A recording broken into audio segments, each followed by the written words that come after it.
गुरु विष्णु गुरुदेव महेश्वरा गुरु साक्षात परब्रह्म तस्मै श्री गुरुवाय नमः। भगवान कृष्ण ने कहा एक जगह यदा यदा ही धर्मस्य ग्लानिर्भवति भारत है अभ्युत्थानं धर्मस्य तदात्मानं श्रेयामहं परित्राणाय साधूनां विनाशाय च दुष्कृतं धर्म संस्थापनार्थं संभवामि युगे। हर युग में जन्म लेता हूं मैं पापियों को नाश करने के लिए और साधु लोगों का उद्धार करने के लिए। गीता में भी कहा है भगवान कृष्ण कि मनुष्य शरीर में स्थित तो अभी पर है, पर का मतलब त्रिगुणातीत, परंतु प्रारब्धवश कर्ता भर्ता भोक्ता हनुमंता के हिसाब से व्यवहार कर रहा है और अंत में कहेगा सच्चाई यह है कि वो परमात्मा है। गुरुदेव, ये माना जाए कि आप कलयुग में कल की अवतार का अवतार तो दुनिया मानेगी उसको होगा। हाँ, ये जरूर कहा है कि वो सफेद घोड़े पे तलवार लिए आएगा। जी जी जी तो वो तो एक सिंबॉलिक है। जी वो तो एक सिंबॉलिक है, क्योंकि मैं आखिरी अवतार हूँ, कल के अवतार। मेरी तस्वीर से ध्यान लगता है, योग होता है। मुझे गंगन्नाथ जी के बारे में बताया, वो जामसर में रहते थे, उनके पास किया, उनकी कृपा से मेरे को कृष्ण की सिद्धि हो गई। मैं गंगा शहर रहता था और ध्यान में मालूम हुआ एक लड़का कर रहा है 18-19 साल का, श्याम रंग का, वो मेरे पास आया और मेरे को कर लगा आप इसको बंसी को बजाओ। मैंने कहा मुझे आती नहीं है, तो बंसी जो हाथ में पकड़ाई और गायब हो गई। तब से बाद गंगेनाथ पास गया, फिर मैं कृष्ण की दीक्षा देने लग गया, राधा और कृष्ण की। कृष्ण 9वें अवतार थे। हमारे धर्म में 10वां अवतार आखिरी अवतार होता है। तो कृष्ण जो बंसी देकर चला गया, मुझे तो फंसा गया, आगे मेरे को करना है काम, इसलिए मैं कल की हूँ, 10वां अवतार हूँ। इसके बाद में कोई अवतार नहीं आएगा, 1000 साल का सतयुग आएगा। ये बाइबल भी कहती है, हिंदू धर्म भी कहता है। अरविंद ने जो लिखा वो मेरे बारे में लिखा, मैं आपको साफ बताऊं, समझे नहीं समझे? अरविंद, महर्षि अरविंद ने जो लिखा वो 100% मेरे लिए रखा। तो कर लगा इजराइल में जितने यहूदी है वो मान के चलते हैं कि भारत का, इजराइल का उद्धार करने वाला भारत से आएगा, वो ईसाई नहीं हो। तो मैं तो सभी धर्म के लोगों को दीक्षा देता हूँ। बॉम्बे में तो बहुत मतलब मुस्लिम स्त्री पुरुष दीक्षित है और वो अपना हज भी करे है, मेरे तो कोई नहीं फर्क। पर ये तो इस बॉडी में होने वाला परिवर्तन है, कुंडली नहीं करेगी, मैं नहीं करूंगा। आप नाम जप करोगे, कुंडली आपका शरीर प्राण मन और बुद्धि अपने कंट्रोल में कर लेगी और सारी योगी क्रियाएं स्वयं कराएगी, नहीं तो आप उसको कर सकोगे नहीं रोक सकोगे। मुझे जो सिद्धियां हुई, पहले गायत्री मंत्र की हुई। अच्छा, वो ओम का है, ओम गुरु है जी। जब रिजल्ट आने लगा तो मुझे बड़ा आश्चर्य हुआ कि मंत्र से भी ऐसा होता है। तो फिर गुरु से कृष्ण का मंत्र लिया। पहली सिद्धि निर्गुण निराकार की थी, दूसरी सिद्धि सगुण साकार की हो गई। दोनों सिद्धियां एक ही जन्म में एक ही फिजिकल बॉडी में हो गई। ऐसा आज तक नहीं हुआ। मुझे गायत्री सिद्धि हुई, बहुत दार्शनिक लोग आए, मेरे को ये तो सतयुग के मानव की बात कर रहे हो आप, तो सतयुग के मानव हो गए, कलयुग नहीं फेस कर सकेगा। जी, जी। मैंने समझा उस वक्त, अब समझता हूं जी। तो जब कृष्ण की सिद्धि होगी, मतलब अरविंद ने लिखा है देखिए कि ये मतलब ट्रांसफॉर्मेशन जो होगा ह्यूमन बीइंग में, उसमें दोनों सिद्धियां अगर एक ही जन्म में हो जाए, एक ही जीवन में हो जाए, तो फिर मानव मात्र का कल्याण हो गया। समझे? अब निर्गुण निराकार गायत्री जपते हैं, सिद्धि होती है और जो फिजिकली बदलाव होता है मरने के बाद गाड़ दो जला दो, खत्म, अगले जन्म में साथ नहीं जाता। इधर सगुण कृष्ण की आराधना की, जो चेंज आया वो गाड़ दो जरा दो अगले जन्म में। अरविंद ने कहा कि दोनों सिद्धियां अगर एक ही फिजिकल बॉडी में, एक ही मनुष्य में हो जाए तो फिर समस्या का समाधान।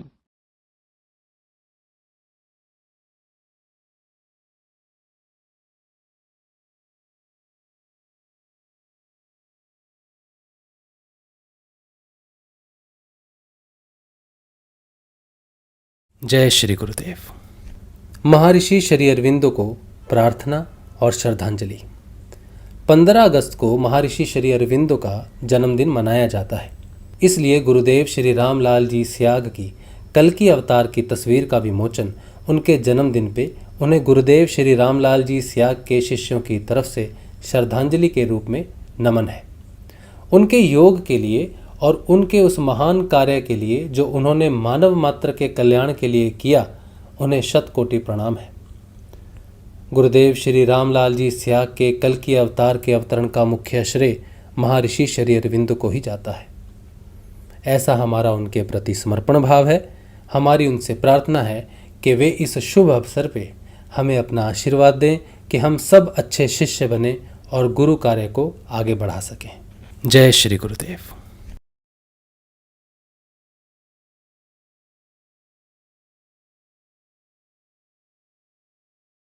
जय श्री गुरुदेव। पवित्र आत्मा यीशु मसीह की भविष्यवाणियाँ।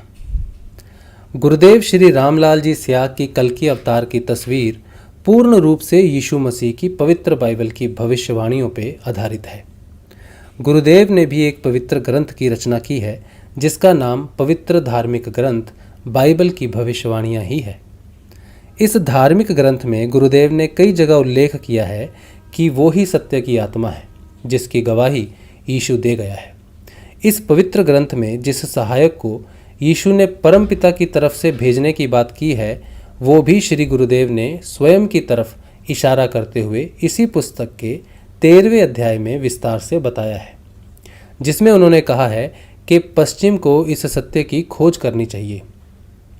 इसी के साथ 12वें अध्याय में सेंट जॉन के प्रकाशित वाक्य में श्री गुरुदेव ने उस सहायक के स्वरूप का वर्णन करते हुए स्वयं के जीवन और आध्यात्मिक कार्य की तरफ ध्यान आकर्षित किया है। इसके साथ ही अन्य अध्याय जैसे सत्य की आत्मा, सहायक कब आएगा, एक सहायक और भेजूंगा, शब्द और मंत्र का रहस्य, ऐसे कई अध्याय हैं जो पूर्ण रूप से श्री गुरुदेव रामलाल जी स्याग की तरफ उसी सहायक के होने का प्रमाण देते हैं और ध्यान आकर्षित करते हैं। इसी पुस्तक के आधार पर श्री गुरुदेव रामलाल जी स्याग के उस सहायक के स्वरूप में चित्रण किया गया है, जिसे श्री कल्कि अवतार और अधिमानसिक देव की संज्ञा भी दी गई है। जय श्री गुरुदेव। ओम श्री गंगाई नाथाय नमः। जय श्री गुरुदेव।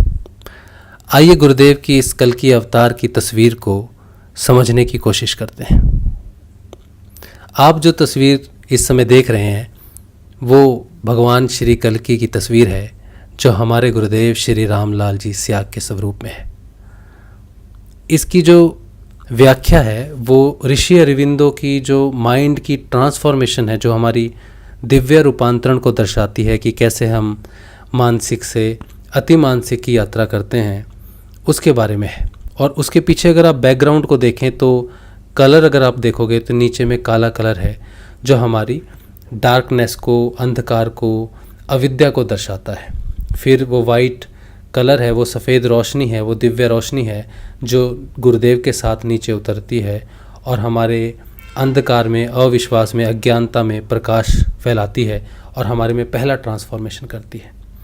वही ट्रांसफॉर्मेशन फिर हमें फाइनल अति मानसिक की तरफ हमें अग्रसर करती है, जिसे हम नीले प्रकाश की रूप में जानते हैं, नीले ऑरे के रूप में जानते हैं, नील कृष्ण या नील मोहन के रूप में जानते हैं। बैकग्राउंड में जो आप कलर देख रहे हो, जो अलग अलग कलर हैं, ब्लैक, वाइट और ब्लू कलर है, फिर डार्क ब्लू है, ये हमारा दिव्य रूपांतरण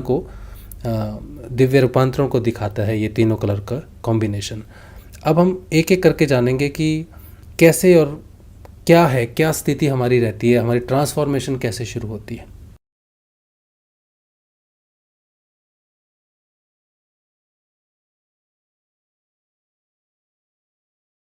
तो आइए सबसे पहले बात करते हैं मानसिक यानी कि माइंड, यानी जिस स्थिति में एक साधक तब होता है जब वो शुरुआती तौर पे होता है।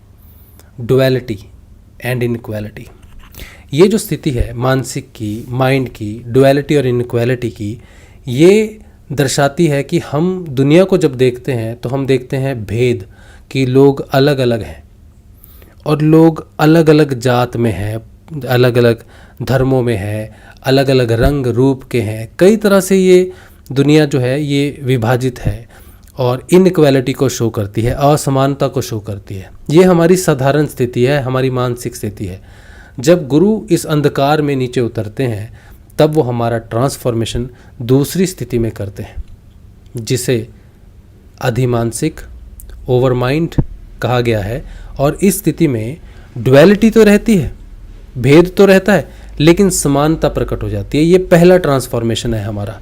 जब गुरु अवतार जब हमें पहला ट्रांसफॉर्मेशन देता है तो वो हमें सबसे पहले हमारे अंदर के भेद को ख़त्म करता है, कि हो सकता है कि हम दो हों, हम अलग अलग हों, हम अलग अलग भाषाएं बोलते हों, हम अलग अलग देश से हों, हमारा अलग अलग रंग रूप हो या हमारे धर्म अलग हों, लेकिन मानव मात्र के हिसाब से या मानव मात्र के हिसाब से हम सब एक ही हैं।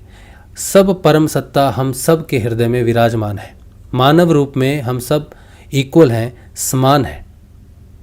तो ये पहला परिवर्तन है जो ट्रांसफॉर्मेशन वो कल्कि अवतार हमें देता है, जो हमारी मानसिकता को इनइक्वालिटी से इक्वालिटी की तरफ, असमानता से समानता की तरफ लेके जाता है, लेकिन इस स्थिति में भी भेद रहता है।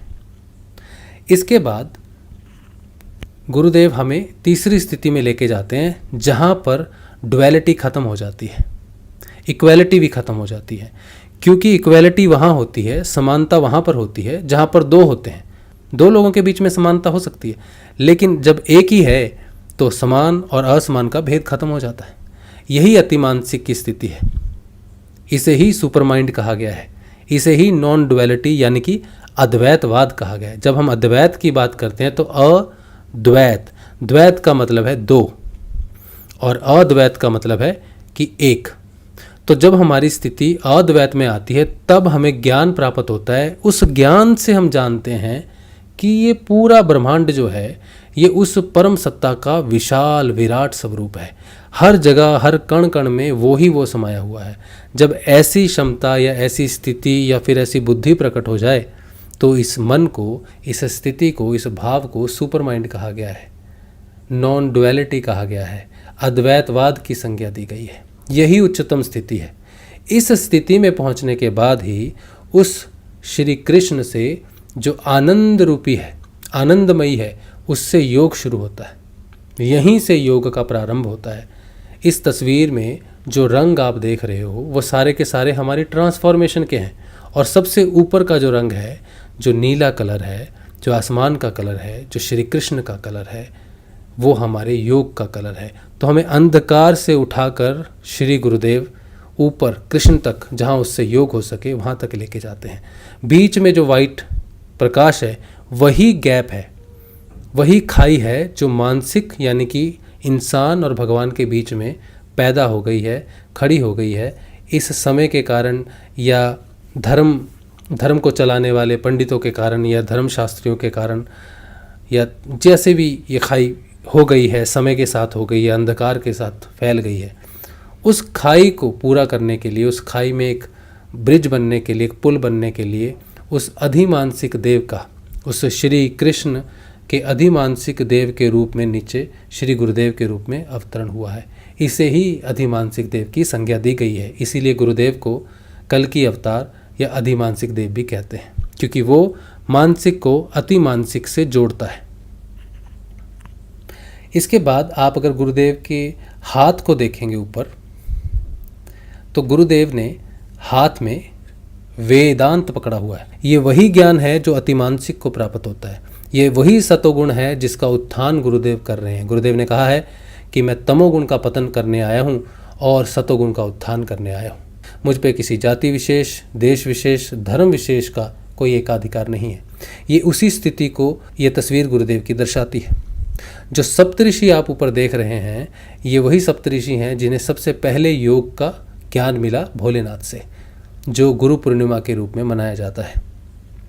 ये सप्तऋषि ही हैं जो योग को दर्शाते हैं और इन्हीं से जो ज्ञान प्रकट हुआ वे वेदांत है। गुरुदेव ने कहा है योग प्लस वेदांत ही पूर्ण दर्शन है।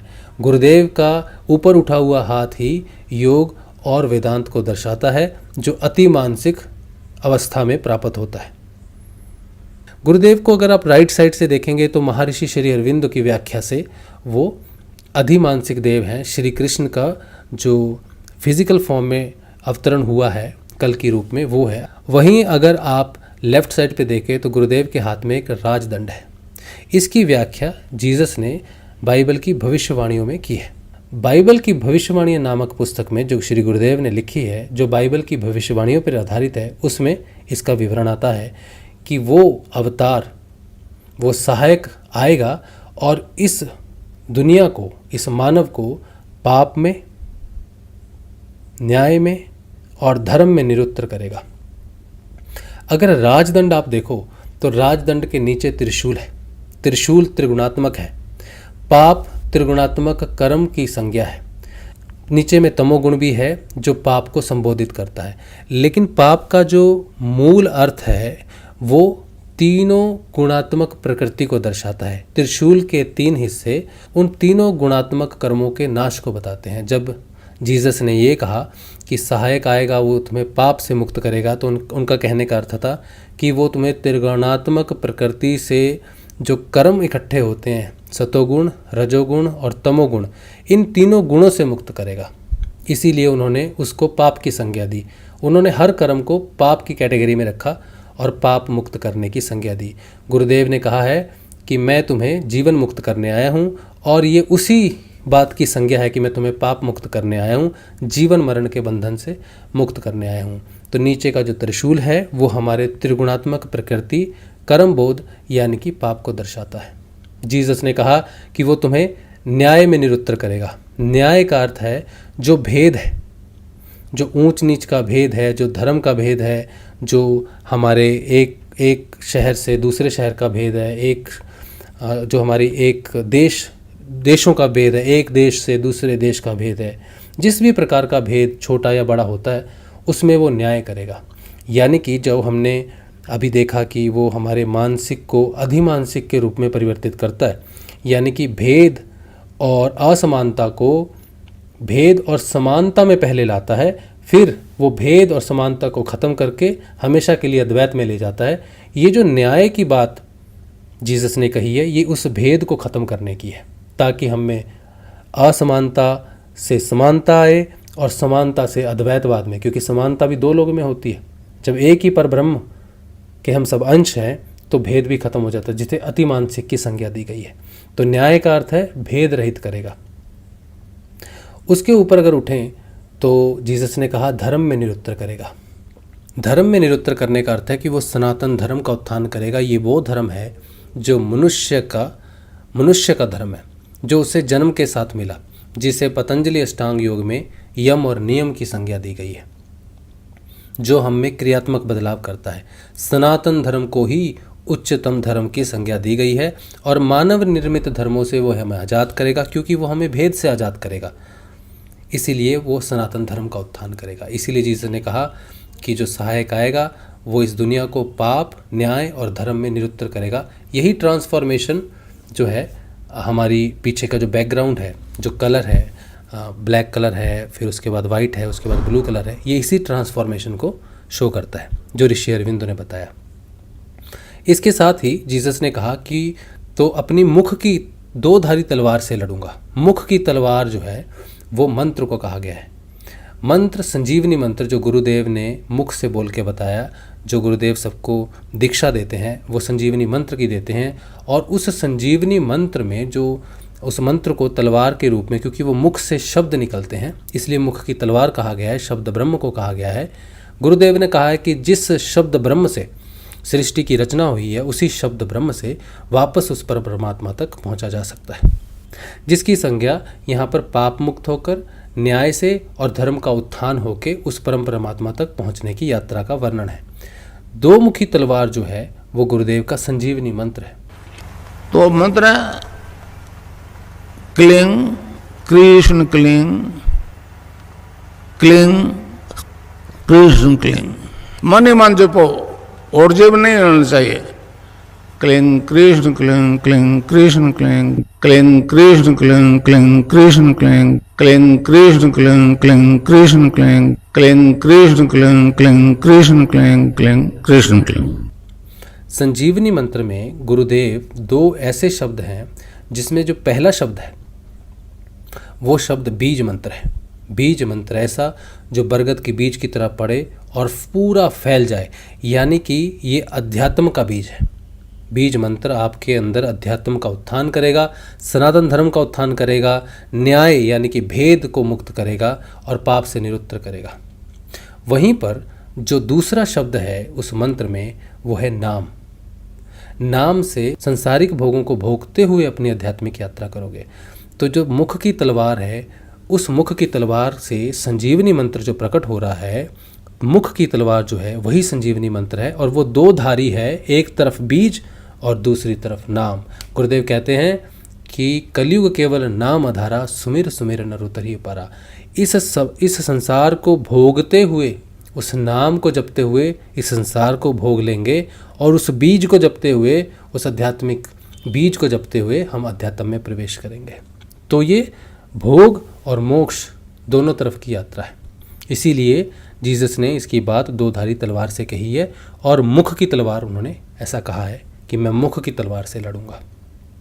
इसीलिए कल की अवतार अपने हाथ में तलवार नहीं लेगा, क्योंकि जीसस ने हाथ में तलवार नहीं कहा है, उसने मुख की तलवार कहा है और मुख से तलवार सिर्फ शब्दों की ही चलाई जा सकती है। इसीलिए संजीवनी मंत्र ही कल की सच्ची तलवार है। उसके बाद जीसस ने कहा है कि वो जब आएगा या उसके हाथ में मैंने 7 तारों को देखा।